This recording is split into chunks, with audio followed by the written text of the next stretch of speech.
कि electric charge होता क्या है।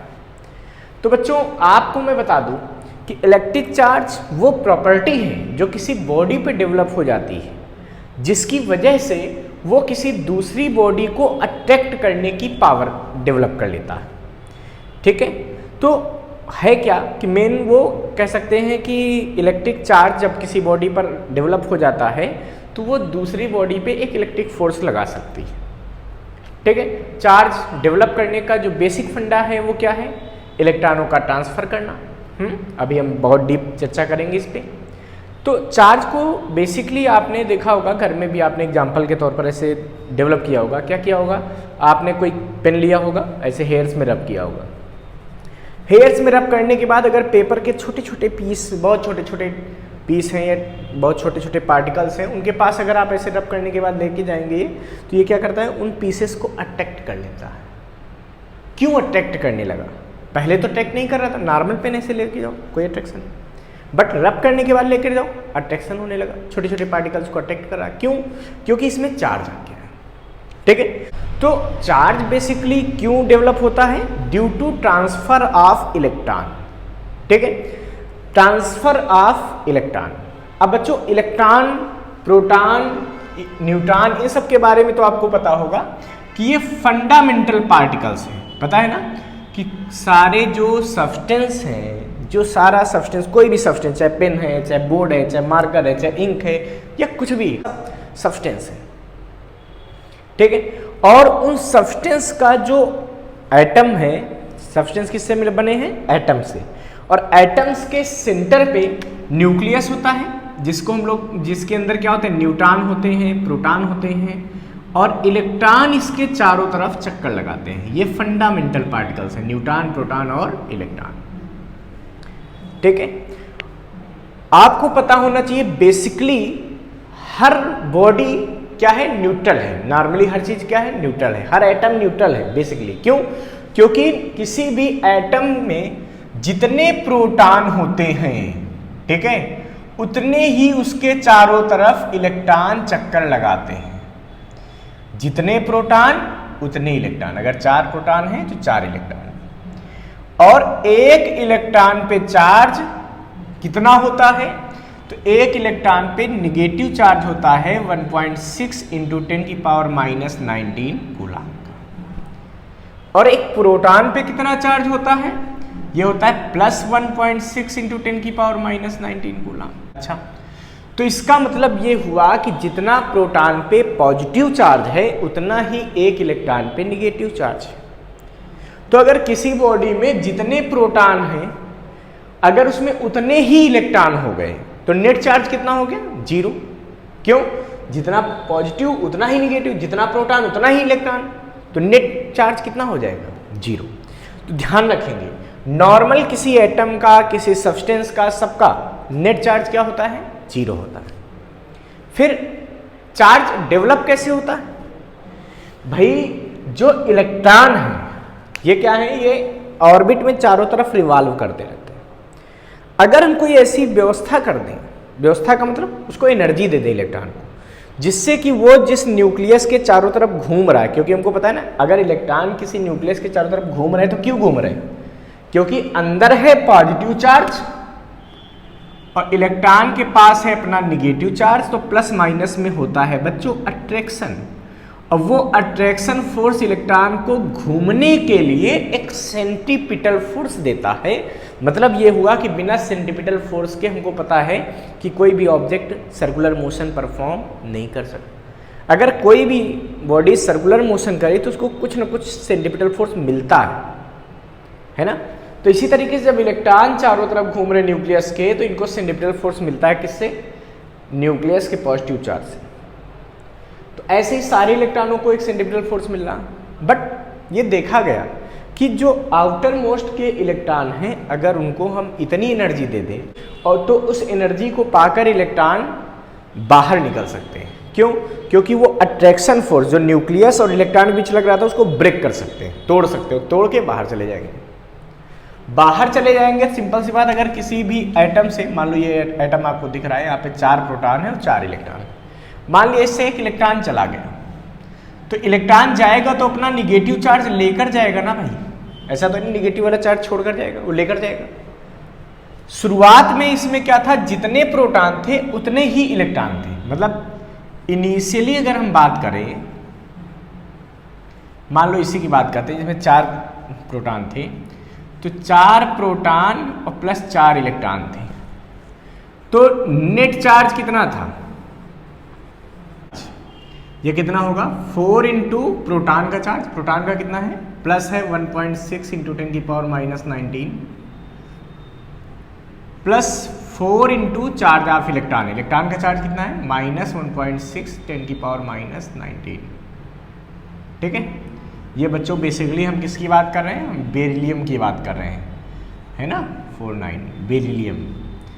अब मतलब बेसिक अगर मैं बात करूं इसकी, जो शुरुआत में बात हो रही इनिशियल, तो इनिशियली इसका नेट चार्ज क्या था 0। क्यों, जितना पॉजिटिव देखो प्लस का हो रहा है 6.4 इंटू 10 की पावर माइनस 19 और माइनस का भी हो रहा है, ये हम मल्टीप्लाई करोगे माइनस का हो जाएगा 6.4 इंटू 10 की पावर माइनस 19, यानी कि नेट चार्ज क्या हो गया 0।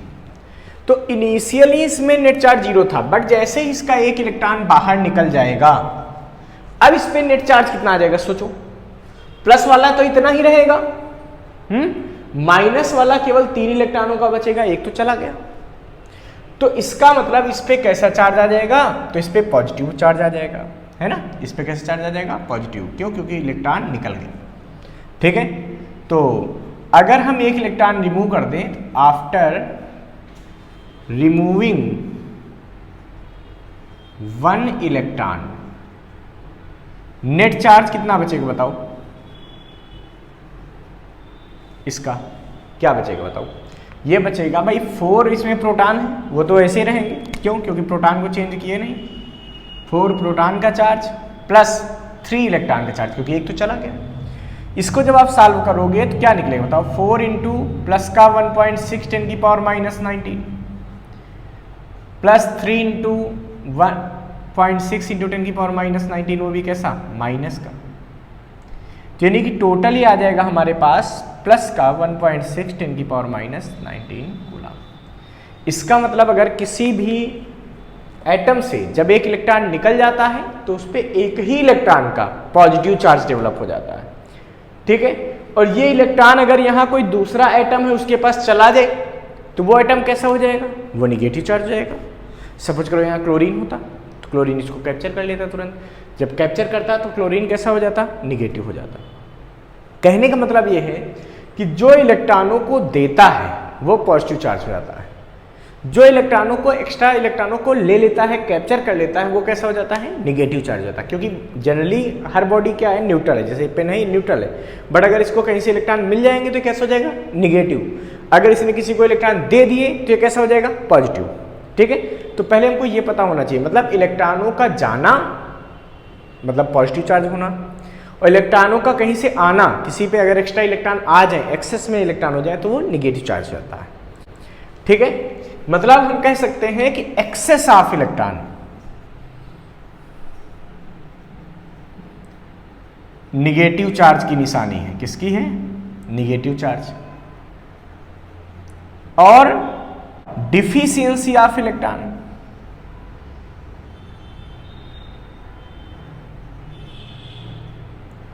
ये पॉजिटिव चार्ज बनाते हैं। कैसा चार्ज बनाते हैं, पॉजिटिव चार्ज। तो ये ध्यान रखना चाहिए कि किसी बॉडी पे चार्ज क्यों आता है, अगर उससे कुछ इलेक्ट्रॉन निकल जाते हैं तो बॉडी पॉजिटिव चार्ज हो जाती है, अगर किसी बॉडी पे कुछ इलेक्ट्रॉन आ जाते हैं तो वो निगेटिव चार्ज होती है। ठीक है, तो यहाँ तक हम लोगों ने देख लिया कि किसी भी बॉडी पे टोटल चार्ज 0 रहता है, न्यूट्रल रहती है बॉडी। जब उस बॉडी पे नंबर ऑफ इलेक्ट्रॉन कुछ एक्सेस में आ जाते हैं किसी भी तरीके से, अगर नंबर ऑफ इलेक्ट्रॉन एक्सेस में आ गए तो वो निगेटिव चार्ज हो जाती है, और अगर उसमें नंबर ऑफ इलेक्ट्रॉन कुछ डिफिशियंट हो गए, मतलब इलेक्ट्रॉनों की डिफिशियंसी हो गई, कमी हो गई, तो वो बॉडी कैसी चार्ज हो जाती है, पॉजिटिव चार्ज हो जाती है।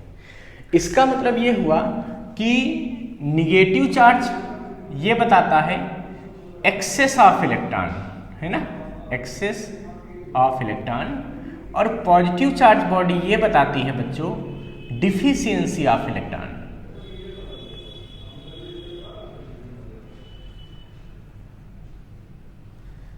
ठीक है, अब बच्चों यहाँ पे अगर हम बात करें कि इसका मतलब ये हुआ कि किसी भी बॉडी पे जो मिनिमम चार्ज स्टेबल सिचुएशन में डेवलप हो सकता है वो है चार्ज ऑफ इलेक्ट्रॉन। वो क्या होता है? Charge of electron. Charge of one electron is the minimum charge. ये क्या होता है? मिनिमम चार्ज है which can be developed at any body in stable situation। in stable situation। Stable का मतलब कह सकते हैं इंडिपेंडेंट पोजीशन पे अगर हम बात करें तो किसी बॉडी पे जो मिनिमम चार्ज डेवलप हो सकता है वो है चार्ज ऑफ वन इलेक्ट्रॉन। इसीलिए इलेक्ट्रॉन के चार्ज को बच्चों हम लोग कहते हैं फंडामेंटल चार्ज। इसको क्या बोलते हैं? Fundamental charge. ठीक है, और आपको पता ही है इलेक्ट्रॉन पे चार्ज कितना होता है? -1.6 × 10⁻⁻19 कूलम। मतलब इससे कम चार्ज किसी भी बॉडी पे डेवलप नहीं कर सकते। वैसे क्या है कि कुछ ऐसी एटॉमिक जो है रिएक्शन होती हैं जहाँ पे इससे भी छोटे चार्ज डेवलप होते हैं, क्वार्क और भी बहुत सारे पार्टिकल हैं छोटे छोटे जो डेवलप होते हैं। बट स्टेबल सिचुएशन में सबसे छोटा चार्ज जो किसी बॉडी पे डेवलप हो सकता है वो क्या है? इलेक्ट्रॉन है। वहाँ पे आप क्वार्क नहीं लिखेंगे। तो स्टेबल सिचुएशन में सबसे छोटा चार्ज क्या होता है? Charge of one electron. ध्यान रखेंगे। और वन इलेक्ट्रॉन का वैल्यू तुमको पता ही है, ये होता है 1.6 × 10⁻⁻19 कूलम। वो भी कैसा? निगेटिव होता है। तो इतना ही निगेटिव हो सकता है या इतना ही पॉजिटिव हो सकता है किसी बॉडी पे, है ना? ध्यान रखें। अब इसके बाद अगला टॉपिक हमारे पास क्या आता है बच्चों? अब बात आती है कि क्वांटाइजेशन ऑफ चार्ज। ठीक है, कि क्वांटाइजेशन ऑफ चार्ज क्या है? तो देखिए बच्चों, क्वांटाइजेशन ऑफ चार्ज ये बताता है कि किसी भी बॉडी पे जो चार्ज हम डेवलप करते हैं वो इलेक्ट्रॉन के चार्ज का इंटीजर नंबर मल्टीपल होता है। मतलब हम कह सकते हैं कि charge developed at any object is integer multiple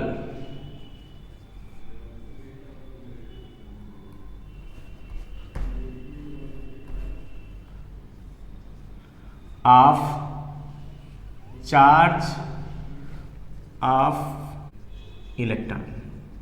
ठीक है, तो ये होता है क्वांटाइजेशन ऑफ चार्ज। तो क्वांटाइजेशन ऑफ चार्ज क्या बताता है कि किसी भी बॉडी पे जो चार्ज डेवलप होता है वो होल नंबर मल्टीपल होता है या इंटीजर नंबर मल्टीपल होता है किसे? चार्ज ऑफ इलेक्ट्रॉन से। इसका मतलब क्या हुआ? इसका मतलब ये हुआ कि किसी भी बॉडी पे या तो एक इलेक्ट्रॉन का चार्ज डेवलप होगा या 2 इलेक्ट्रॉन का होगा या 3 इलेक्ट्रॉन का होगा या 4 इलेक्ट्रॉन का या 100 इलेक्ट्रॉन का या 5000 इलेक्ट्रॉन, कुछ भी हो सकता है, 10 लाख इलेक्ट्रॉन का। बट किसी भी बॉडी पे बच्चों 3.2 इलेक्ट्रॉन का चार्ज नहीं हो सकता, 2.8 इलेक्ट्रॉन का चार्ज नहीं हो सकता। मतलब इस टाइप का ये पॉइंट वाले नंबर फ्रैक्शन नंबर नहीं हो सकते। फॉर एग्जांपल आप सोच सकते हैं कि जैसे आप गेंद खरीदने जाते हैं, बॉल खरीदने जाते हैं, तो बॉल क्या होती है? या तो एक गेंद खरीदते हैं, 2 गेंद खरीदते हैं, 2, 3, 4 बॉल खरीदेंगे। ऐसा तो नहीं हो सकता कि आप कहें 2.5 बॉल दे दीजिए, दौड़ा लेगा दुकानदार आपको, कितना तो मिल नहीं सकता।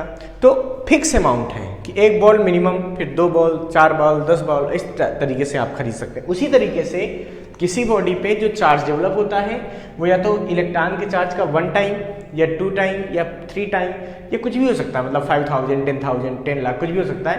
बट वो फ्रैक्शनल नंबर, इस टाइप का पॉइंट वाला नंबर नहीं हो सकता। समझ गए?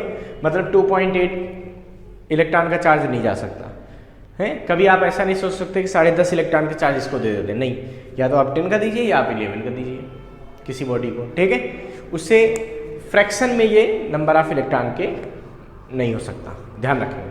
तो ये है क्वांटाइजेशन ऑफ चार्ज। यहाँ से बच्चों पता चलता है कि जो क्वांटाइजेशन ऑफ चार्ज है वो ये बता रहा है कि किसी भी बॉडी पे जो चार्ज डेवलप होता है Q, ये Ne के बराबर होता है। Q किसके बराबर होता है? Ne के। यानी कि यहाँ पे n जो है वो एनी इंटीजर हो सकता है, n इज द इंटीजर। ठीक है, कोई भी इंटीजर, पॉजिटिव निगेटिव कुछ भी हो सकता है। मतलब n की वैल्यू यहाँ पे हम कह सकते हैं +-1 या +-2 या +-3 डॉट डॉट कुछ भी हो सकती है, ठीक है। इसको हम लोग क्वांटाइजेशन ऑफ चार्ज या एटॉमिसिटी ऑफ चार्ज बोलते हैं। यानी कि किसी बॉडी पे अगर Q चार्ज डेवलप हुआ है तो वो किसके बराबर होगा, Ne के, जहाँ पर n क्या होगा, एक इंटीजर होगा। इसका मतलब हम ये भी कह सकते हैं कि किसी भी चार्ज को इनडिफाइनाइटली हम ब्रेक नहीं कर सकते, ठीक है, कि चार्ज कभी भी इनडिफाइनाइटली सिचुएट नहीं हो सकता। वो हमेशा डेफिनेट अमाउंट में इलेक्ट्रॉन के होल नंबर मल्टीपल में होगा या इंटीजर नंबर मल्टीपल में होगा। बात समझ में आ रही है? तो ये होता है। अब इस पर हम कुछ क्वेश्चन ट्राई करते हैं। जैसे मान लीजिए कि आपसे कहा जाए कि 1 कूलाम चार्ज है, तो ये बताइए कि 1 कूलाम चार्ज प्रोड्यूस करने के लिए कितने इलेक्ट्रॉन ट्रांसफर करने पड़ेंगे, ठीक है। मतलब n की वैल्यू बतानी है फॉर 1 कूलाम चार्ज। तो चलिए अब हम क्वेश्चन अपना सॉल्व करते हैं। Charge at a body is 1 coulomb +1 coulomb. Find the deficiency of electron, find the number of deficiency of electron, कि उस बॉडी पे कितने इलेक्ट्रॉन डिफिशियंट होंगे, कितने नंबर कम होंगे। सोचो, क्योंकि हमने बता दिया ना कि अगर किसी बॉडी से इलेक्ट्रॉन निकल जाते हैं तो उसमें इलेक्ट्रॉनों की कमी हो जाती, तभी वो पॉजिटिव चार्ज होती है। तो पॉजिटिव चार्ज आपको दे दिया, क्यू यहाँ पर दे दिया बच्चों, क्यू दे दिया कितना, 1 कूलाम, ठीक। आपसे कह रहे हैं n की वैल्यू बताओ, तो q बराबर क्या हो जाती है बताओ, Ne।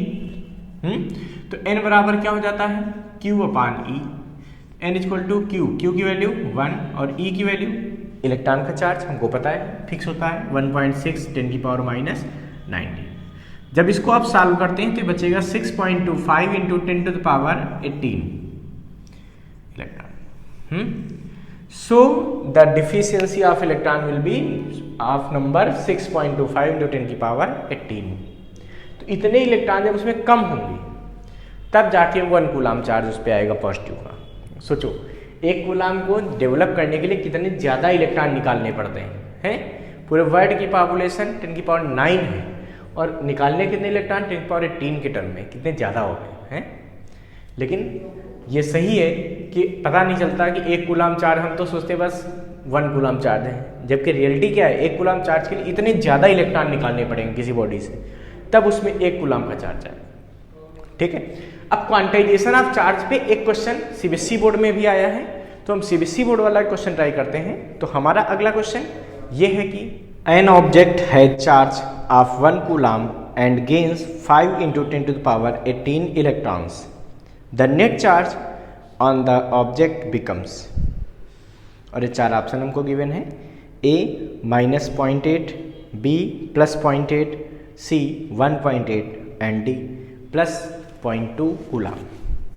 तो देखिए बच्चों, इस क्वेश्चन में हमसे कह रहे हैं कि किसी बॉडी पर 1 कूलाम का चार्ज है और उसमें इतने इलेक्ट्रॉन गेन कर लेता है, ये इलेक्ट्रॉन उसमें गेन हो गए, तो हमको बताना है उस बॉडी पे नेट चार्ज कितना होगा। तो देखिए, सबसे पहले तो आपको पता होना चाहिए कि जैसे 1 कूलाम का चार्ज है, उसके बाद वो इलेक्ट्रॉन गेन करता है, तो इलेक्ट्रॉन के गेन करने से कौन सा चार्ज आता है, निगेटिव चार्ज आता है। इसका मतलब क्या हुआ कि हमको पहले ये पता करना चाहिए कि इलेक्ट्रॉन को कितना गेन करने से उसको कितना चार्ज मिला है, तब हम नेट चार्ज की बात कर पाएंगे। तो लिखेंगे यहाँ पर charge at body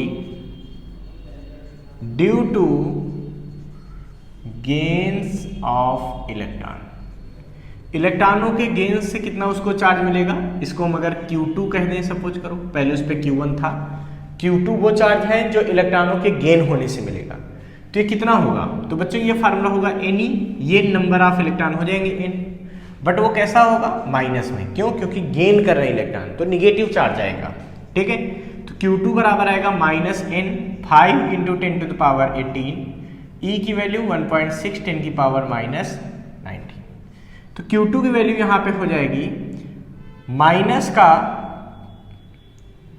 8 into 10 to the power -1, ठीक है। देखो 5 इंटू 1.6 किया तो 8 आ गया, प्लस 18 माइनस 19 तो पावर क्या बचेगी 1। क्यों, देखो ना ऐसे बचेगी ना, 18 प्लस का और माइनस का 19 तो क्या बचेगी -1 पावर, और -1 का मतलब यहाँ पे पॉइंट लग जाएगा, यानी कि माइनस का 0.8 कूलम। ये चार्ज आ गया due to gain of electron, ठीक है। इसका मतलब अब उस बॉडी पे टोटल चार्ज कितना आ जाएगा बताओ। सो नेट चार्ज, तो नेट चार्ज क्या हो जाएगा, ये हो जाएगा Q बराबर Q1 प्लस Q2, क्योंकि हमको पता है चार्ज स्केलर क्वांटिटी है तो नेट करने के लिए हमेशा डायरेक्ट ऐड होगा। तो Q बराबर हो जाएगा Q1 की वैल्यू क्या है 1 और Q2 वैल्यू 0.8 कूलम, यानी कि Q की वैल्यू आ जाएगी 0.2 coulomb. So the net charge will be 0.2 coulomb. वो भी कैसा आएगा, पॉजिटिव आएगा। इसका मतलब यहाँ पे जो डी ऑप्शन है वो बिल्कुल करेक्ट होगा। So D option will be correct कि बॉडी पे नेट चार्ज 0.2 कूलम का आ गया, ठीक है। इसको फटाफट नोट कर लीजिए बच्चों। तो देखिए बच्चों, कंजर्वेशन ऑफ इलेक्ट्रिक चार्ज क्या बताता है। तो कंजर्वेशन ऑफ चार्ज ये बताता है कि किसी भी आइसोलेटेड सिस्टम पे जो टोटल चार्ज है वो हमेशा कंजर्व रहता है। कंजर्व रहने का मतलब जितना पहले है उतना ही बाद में, चेंज नहीं होता, ठीक है। तो इसको हम लिख सकते हैं कि चार्ज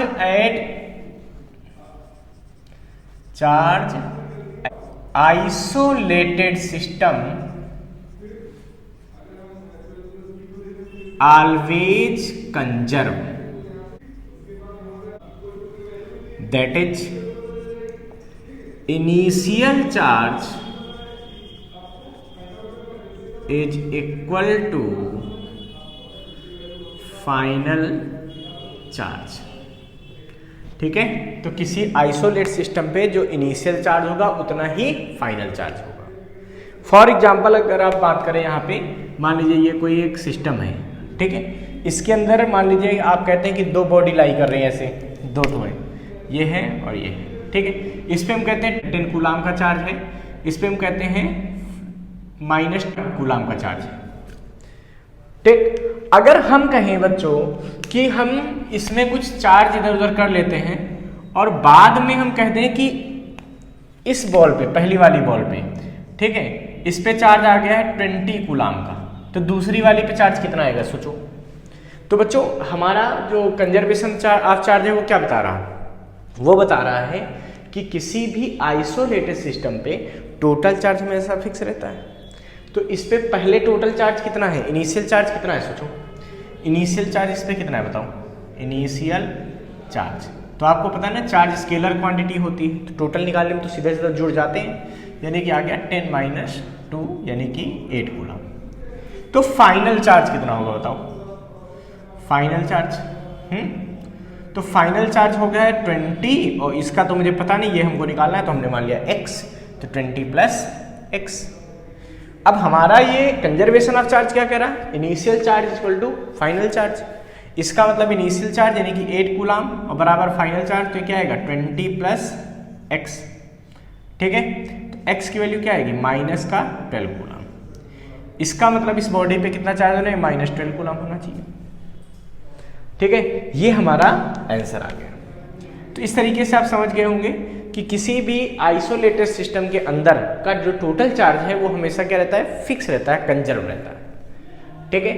अब इसी पर एक बेस्ट एक क्वेश्चन भी हमारे यहाँ देखिए सीबीएसई बोर्ड में आया है, इसको भी ट्राई कर लेते हैं। क्वेश्चन हमारा ये है कि in an experiment 3 microscopic latex spheres are sprayed into a chamber and becomes charged with the charges +3e, +5e and -3e respectively. All the 3 spheres comes in contact simultaneously for a moment and got separated. Which one of the following are possible values for the final charge on the spheres? तो देखिए बच्चों इस question में हमसे कह रहे हैं कि 3 स्फीयर ऐसे स्प्रे किए गए हैं जिन पे चार्ज कुछ इस तरह से होंगे 3e, +5e और -3e। हमसे कह रहे हैं इन सबको आपस में टच कर दिया गया, टच करने के बाद फिर से सेपरेट किया गया। तो इन तीनों पर चार्ज की क्या क्या वैल्यू पॉसिबल है और हमें ये 4 ऑप्शन दिए गए। तो बच्चों हम कैसे समझ सकते हैं कि इन पे क्या क्या चार्ज होंगे? तो इसका बहुत सिंपल सा फंडा है। आप ये समझ लीजिए कि जैसे ये तीनों स्फीयर्स थे, ये आपस में टच किए गए, फिर से अलग कर दिए गए, मतलब ये तीनों आइसोलेट हैं बाकी अदर मीडियम से, है ना, अपने सराउंडिंग से क्या है, आइसोलेट है। अब बच्चों बात ये है कि जैसे इन पे जो टोटल इनिशियल चार्ज है वो चेंज नहीं होगा, वही फाइनल रहेगा। क्यों? क्योंकि चार्ज का कंजर्वेशन होता है। ठीक है, तो यहां से अगर मैं बात करूं कि इनिशियल चार्ज कितना हो जाएगा, जरा बताओ हमको इस सिचुएशन में। इनिशियल चार्ज, तो टोटल इनिशियल चार्ज होगा बच्चों +3e + 5e -3, देखो तीनों को जोड़ दिया, तो टोटल इनिशियल चार्ज कितना होगा? ये हो जाएगा बच्चों 5e। अब फाइनल चार्ज हमको पता करना है। फाइनल चार्ज के लिए अगर हम ये वाला ऑप्शन सोचेंगे, तो फाइनल चार्ज कितना हो जाएगा? इन सबको जोड़ दो, कितना आएगा? 5 + 5 यानी कि 10 और -4 होगा तो कितना बचेगा? -6e। ये फाइनल बचेगा, सॉरी +6e। तो ये क्या है? इनिशियल के बराबर है? नहीं। इसका मतलब पहला ऑप्शन पॉसिबल नहीं है, क्योंकि कंजर्वेशन ऑफ चार्ज क्या कहता है? इनिशियल चार्ज और फाइनल चार्ज बराबर होने चाहिए। तो तीनों पे कुछ भी चार्ज पॉसिबल है, बट वो ऐसा होगा कि जो नेट चार्ज है वो इतना ही रहना चाहिए। कितना? +5e, और कुछ भी होना नहीं चाहिए। अब जैसे दूसरा ऑप्शन अगर आप सोचते हैं तो क्या आएगा, सोचिए। +6e + 6e कितना हो गया? 12, और 12 और -7, 12 - 7 कितना होता है? 5। अच्छा, 12 - 7 यानी कि 5e, वो भी कैसा? पॉजिटिव। तो ये इसका जो टोटल चार्ज आएगा इस सिचुएशन का वो इसके बराबर है। इसका मतलब स्फीयर पे ये चार्ज पॉसिबल है, +6e हो सकता है, +6e हो जाए और माइनस क्या हो जाए? 7e। तो ये वाला ऑप्शन हमारा करेक्ट हो जाएगा। बाकी हम देख लेते हैं। तो मुझे तो पता है कि ये गलत है, लेकिन फिर भी देख लेते हैं क्यों गलत है। देखो ये वाला तो ऐसे ही गलत हो रहा, क्यों?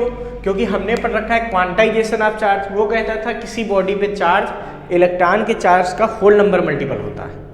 यहाँ पे तो बता रहे हैं वो 5.5 फ्रैक्शन में, तो फ्रैक्शन में तो होता नहीं। तो ये चीज़ तो ऑलरेडी एग्जिस्ट नहीं करेगी, मतलब ये चीज़ क्या हो गई? गलत हो गई। क्यों? क्योंकि यहाँ quantization of charge he follow नहीं हो रहा। अब आखिरी ऑप्शन देखते हैं, ये क्या दिया है? 5e -8e + 7। इनको जोड़ दो बच्चों, 5 और 7 कितना हो गया? 12। 12 - 8 कितना हो गया भाई? 12 - 8 यानी कितना आएगा? 4e। तो ये क्या इनिशियल चार्ज के बराबर हुआ? नहीं। तो ये वाला भी ऑप्शन गलत हो गया।